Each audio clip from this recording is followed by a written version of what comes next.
Namaste, good morning, and currently you are listening to Health on Traxx. Today we're talking about something interesting because this topic is something that I believe that I've not had the pleasure of talking to any of our doctor guests before. Today we're talking about breaking the stigma. We are going to be talking about pelvic health, right? And today we have Dr. Rosilawati Abdul Ghani, who's a consultant obstetrician and gynecologist with UiTM Private Specialist Center, UPSC. Now, before we start off with the interview, I would just like to give a small layman explanation about pelvic health to our listeners out there so that you know exactly what we are going to be talking about. Now, pelvic health refers to the proper functioning and well-being of the pelvic region, which includes a group of muscles, organs, bones, and connective tissues located at the base of the torso. Good pelvic health is essential for bladder and bowel control, sexual function, core stability, and reproductive health. And that is literally just grazing the top of it.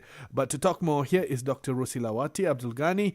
Hello and welcome to the studio, Doctor. How are you today? Hello, I'm fine, thank you. All right, Doctor. Today we are going to be talking about pelvic health. Now, this is something that's interesting because men and women, both of us share pelvic, but both also very different from the bone structure, from the core, use of it and all of that. So today we're going to be talking about it. We'll look at both men and women, but we start off with this question. Can you explain what does pelvic health really means and why it's important for both men and women?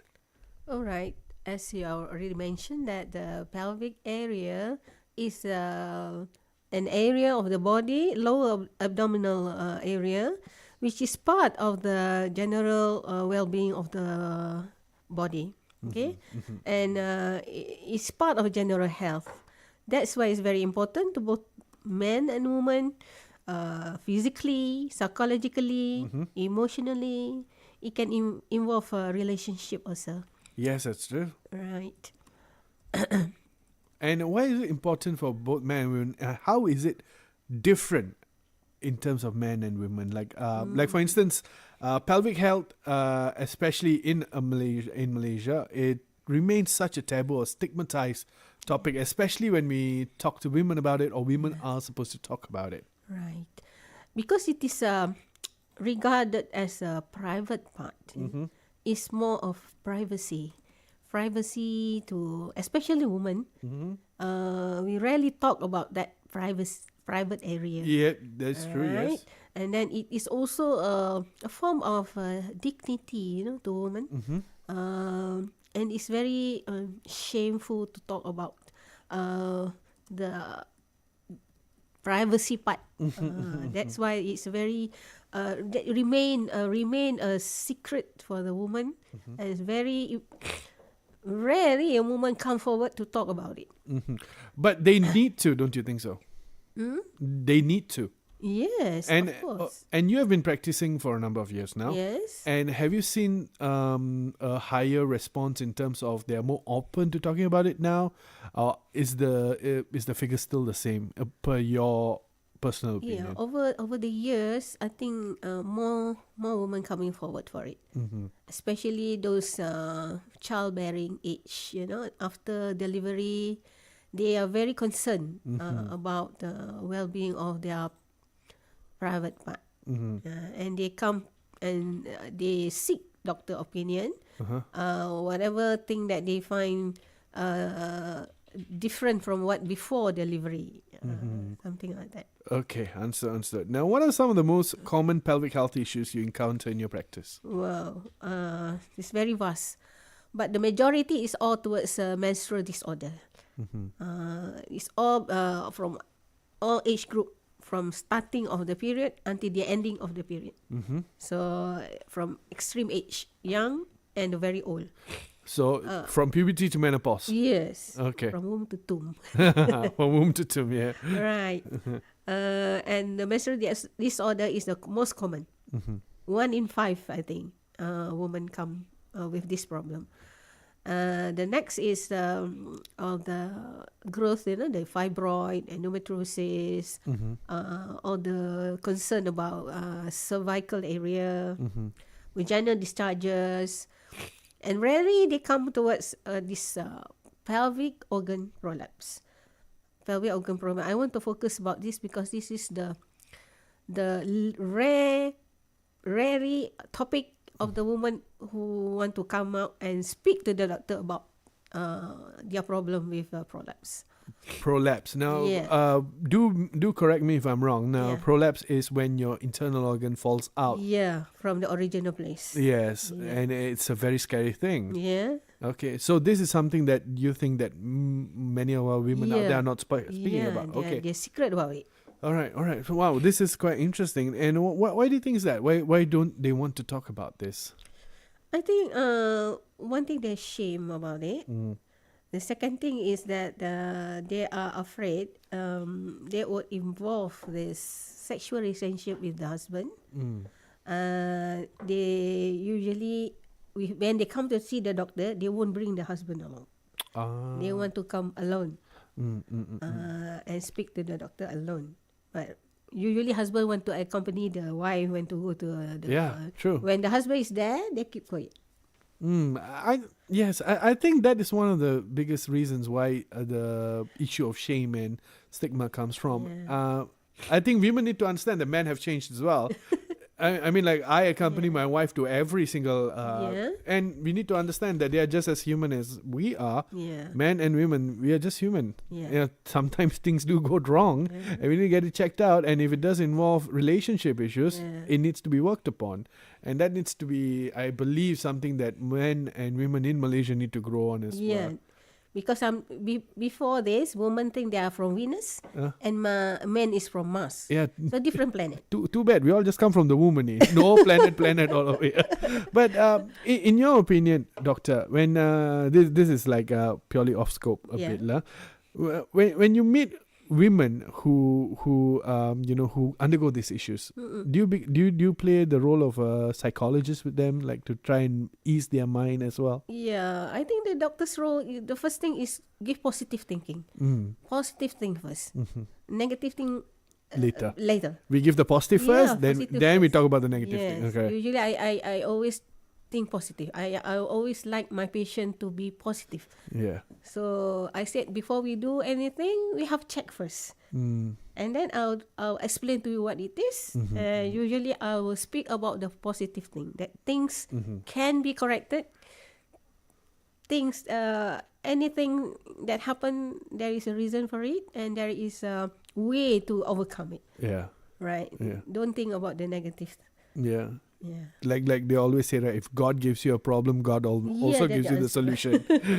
I think there's a different way you say it, the Muslim way, but yeah. Right. And doctor, are there specific signs or symptoms like you that you see that people tend to ignore, which might indicate a true pelvic health concern? Yes. The first thing is that this is for the woman who already reached the reproductive age group, not the younger one. The one who reached the reproductive age group until the menopausal age group, the most thing that they ignore is the incontinence. When they cough, they pee. Oh. They cannot control. And things become more serious when they sit down also. They sit down when the pressure is a bit high, and when the bladder is a bit full, they lift up a bit and it comes out. That is the thing that usually women will try to keep it to herself. Yeah. They use panty liner, they use pads, and they try to ignore it. That is the most common thing. The next is when you feel something bulging coming out from the vagina. In the Malay term, they call it tombong. Something like there in the vagina, they feel something bulging. That is also something that usually women ignore. They say, okay, after delivery, it's always like that. Okay, but it's not supposed to be like that.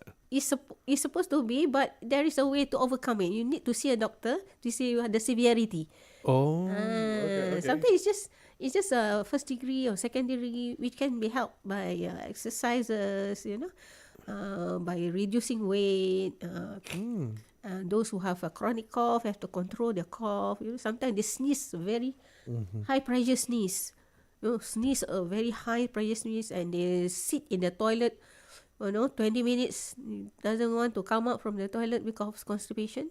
That's also they push it, keep on straining, and that one also can make the pelvic organ fall down. All right, that is one. I think about that. Something incontinence, something coming out, something heavy Yeah. down there. So there's a number of issues that they can actually go through. They usually ignore. Yeah, and they shouldn't be. This is something that they need to see the doctor as soon as possible. And Something- because can poor pelvic health impact other areas of a person's life, such as emotional well-being, intimacy? Yes, of course. When a woman thinks that something is wrong down there, they involve the emotional part, the libido part also. They try to avoid having intimacy with the husband. yeah. Yeah. So it does affect psychologically. It's a major component. Yeah. Okay, doctor, what we're going to do, we're going to be taking a short break. All All right, we'll take a short break. And once we come back, there's more to talk about. We're going to be talking about more about pelvic health. We'll talk about some preventive steps or lifestyle changes people can take to maintain good pelvic health. And also, what is pelvic floor therapy? All of that, more after this break. Today, we're talking to Dr. Rosilawati Abdul Ghani. She is a consultant obstetrician and gynecologist with UiTM Private Specialist Center. If you do have questions on TikTok, please do send them our way. And if they are good, if they are important, we'll be more than happy to ask the doctor for you right here on Traxx.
BC Boys being cigarettes right here on TRAXXfm. We're talking about breaking the stigma, talking about pelvic health on Traxx. And today our panel is Dr. Rosilawati Abdul Ghani.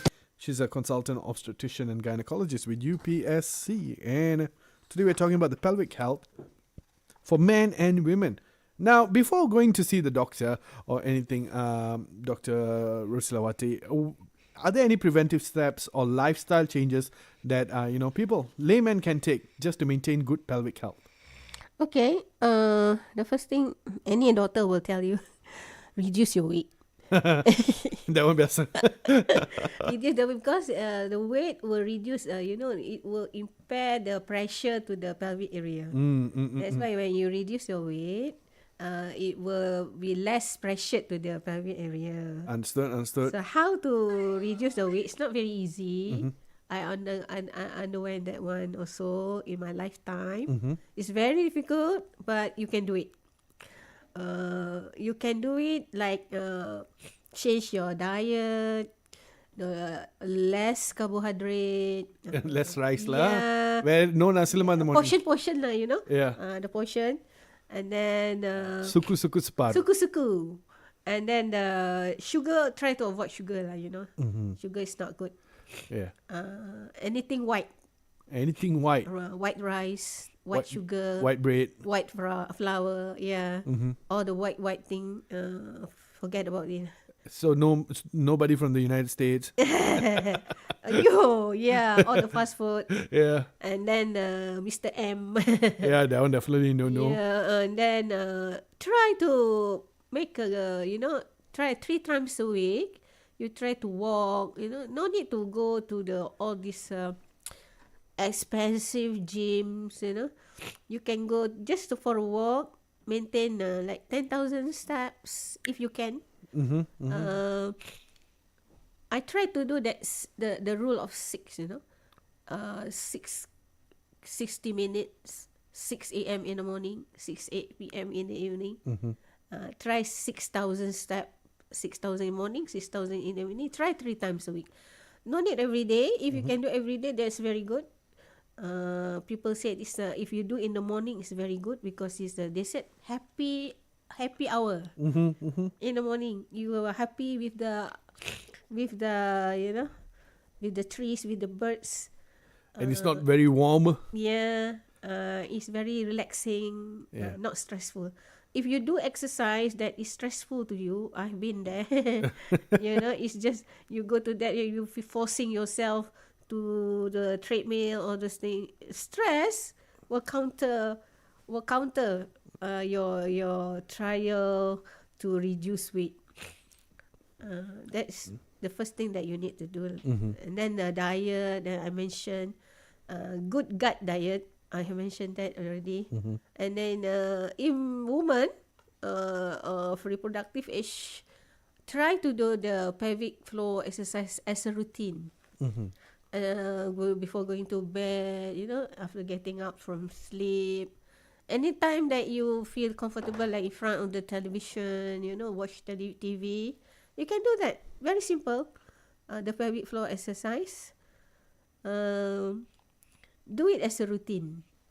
And what is the pelvic floor health exercise? Yeah.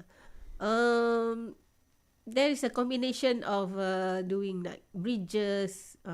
This one you need to see the physiotherapist. And then you learn first. And after you learn, you can do at home. Yeah. Nowadays, the internet full of it. The YouTubes, everything. Yeah. TikTok lah. Yeah, you can learn the bridges, the top table, the yoga also good. The yoga, the A forward dog forward. Okay. If you can do the yoga is not very difficult. You can do at home, 15 to 30 minutes also can. Just spare about how many minutes of your 24-hour time? Just spare a few minutes to do it. It helpful. Stop playing video games all the time. That is saying to myself seeing lah. all the real Korea and the Chinese drama. Valerie lah, that one. My producer tends to enjoy watching Korean dramas all the time. Also. When Even when she's eating, we talk to her. No response.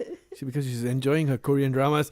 Yeah, and so this pelvic floor therapy is easy to access. There's a lot of Yes. information about it Yes. online. So for our listeners, if you do need them, you can definitely find them out. Yeah. But pelvic health, even when you're doing everything okay, but childbirth and aging also affects it. Yeah. What can be done to manage these changes that Yeah. come through childbirth or aging? Yeah. Childbirth, we cannot avoid. It's just a natural part of life, Same with the menopause. It's a natural part. You cannot say totally prevent it. It can happen. But the only thing is you reduce the severity. Childbirth, you definitely you There will be pregnant also. changes. You pregnant, you become pregnant. The pressure is there already, Understood. and Yeah. it push the pelvic organ down already. So that is one of the risk factor of getting pregnant. But you have you got a price, a good price after all this. Yeah. You got After 9 months. Yeah, after 9 months, you got a very beautiful price, a Yeah. happy ending. Yeah. But there is a price to pay also. You cannot avoid it. Yeah. But you can reduce the risk. Understood. All right. And I feel that we are at the end of our interview for today, Doctor. But before we end, any message that you'd like to share with our listeners to help break the stigma surrounding pelvic health? Well, don't be afraid to see the doctor. Don't be afraid to be open, because doctor-patient relationship, there is a trust there. You don't expect the doctor to speak about your problem to anybody. Yeah. Yeah. Patient confidentiality. Yeah, we keep only the law, the granted law that the doctor can give the report to anybody. So you feel free to seek doctor's advice.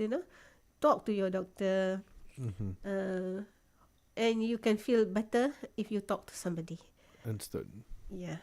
All right. Thank you, Doctor. And my personal take on this is better to see the doctor for a day than to be in pain all your life. All right. Yes. Go see them today if you're feeling weird. Right now. Thank you so much, Doctor. We hope to have you again.